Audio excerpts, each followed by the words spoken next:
Los enciclopedistas. Realmente podemos decir que la enciclopedia, que surgió en Francia en el siglo XVIII, fue realmente decisiva para el desarrollo filosófico y cultural de Europa y del mundo, se podría decir, influyó mucho también en España. Realmente la enciclopedia o diccionario razonado de las ciencias, de las artes y de los oficios constaba de 27 volúmenes y se escribieron desde 1751 a 1772. Estaba compuesta por numerosísimos artículos y es obra de un amplio equipo dirigido por Diderot y d'Alembert. Diderot era filósofo y d'Alembert matemático. La redacción sufrió toda clase de vicisitudes. Los colaboradores se fueron retirando poco a poco y al final Diderot se quedó solo, pero consiguió terminar la obra. El pensamiento de Diderot aborda todos los temas inspirándose en multitud de fuentes. Menos ambicioso intelectualmente, en cambio, fue d'Alembert, que murió en 1783, que fue un gran matemático y autor del discurso preliminar de la enciclopedia. Los materialistas. Una concepción estrictamente materialista del hombre se encuentra en Julián Ofrei de la Métrie, que nació en 1709 y murió en 1751, quien en su famosa obra El hombre máquina de 1748 no hace sino trasladar al ser humano entero la concepción cartesiana del cuerpo animal. El hombre es una pura máquina y toda la actividad psíquica es producida por ese reloj complejísimo que es la máquina del cuerpo. En la misma línea se encuentra el alemán afincado en París, Henrik Dietrich d'Holbach, que nació en 1723 y murió en 1789, cuyo sistema de la naturaleza de 1770 fue considerado como la Biblia del materialismo. En ambos autores, el materialismo posee además una significación ética y política, ya que se considera como un instrumento de la liberación del hombre. Su ateísmo explícito tiene la misma intención. Piensan que solo el materialismo puede salvar al hombre de los sometimientos que pretenden encontrar su justificación en la religión o moral espiritualista. Los postulados de la razón práctica. Para Kant no es la búsqueda de la felicidad lo que hace virtuoso al hombre, ni tampoco la virtud de suficiente garantía de la felicidad. Este planteamiento, por tanto, conduce a afirmar que el orden moral plantea o postula necesariamente lo siguiente. En primer lugar, la inmortalidad del alma como una especie de garantía de la posibilidad de un progreso indefinido en la virtud o en la bondad. En segundo lugar, la existencia de Dios como garantía de que virtud y felicidad han de coincidir finalmente, al final de los tiempos. Y la libertad, que también considera Kant tanto como un postulado como algo deducido de la existencia de la ley moral.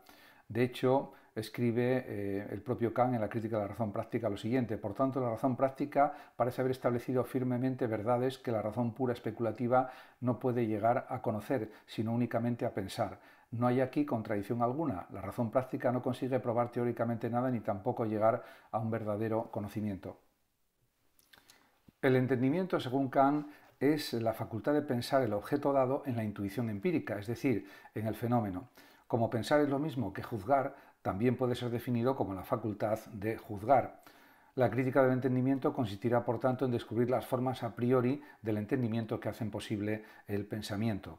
Pensar o juzgar supone el uso de conceptos bajo los cuales se subsumen los fenómenos que adquieren así unidad y significación. El mundo fenoménico es de por sí caótico e ininteligible. Hay dos tipos de conceptos, unos son empíricos y son generalizaciones tomadas de la experiencia, como hombre o casa, y son necesarios para pensar, pero no bastan para construir juicios. Otros son a priori y son puestos por el entendimiento. Kant los llama categorías y constituyen las estructuras o leyes a priori del pensamiento. Gracias a ellos podemos pensar, es decir, construir juicios acerca de los fenómenos. Así unificamos y damos sentido al caos fenoménico. Condiciones de posibilidad de la ciencia según Kant. Para Kant, para que un juicio pueda ser considerado como científico, debe cumplir al menos estas dos condiciones. La primera, que aumente nuestros conocimientos, condición que parece evidente por sí misma, y la segunda, que posea validez necesaria y universal, es decir, que no pueda ser de otra manera y que tenga valor siempre y en todo caso. Al exigir esta segunda condición, Kant se pone en línea con Platón, Aristóteles y también con los racionalistas. En especial reproduce las características de las verdades de razón de Leibniz.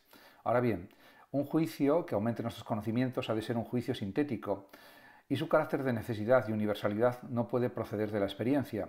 En efecto, de acuerdo con Leibniz y los empiristas, la experiencia solo proporciona verdades de hecho, contingentes y particulares, las cuales todo lo más pueden dar lugar a generalizaciones probables, pero nunca a verdades necesarias y universales. Es decir, la necesidad y universalidad de un juicio solo puede establecerse al margen de la experiencia.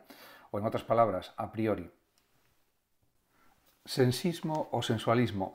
Está representado en Francia por el abad de Condillac, que vivió de 1714 a 1780. Sobre todo aparece explicado en su Tratado de las Sensaciones de 1754, aunque muchos ilustrados franceses también fueron sensistas. La tesis fundamental del sensismo es que toda actividad psíquica procede de la sensación y no es sino una sensación modificada. El juicio, la reflexión, las pasiones, todas las operaciones del alma, escribe Condillac, no son más que la sensación misma, que se transforma diferentemente. También los psicólogos asociacionistas ingleses eran sensistas, pero el sensismo de Condillac no es materialista. Los sentidos no son más que la causa ocasional. Ellos no sienten, es el alma sola la que siente con la ayuda de los órganos. Condillac se inspira, por supuesto, en Locke, pero elimina la reflexión, convirtiéndola en un derivado de la sensación. Por eso podemos decir sin ninguna duda que es sensista.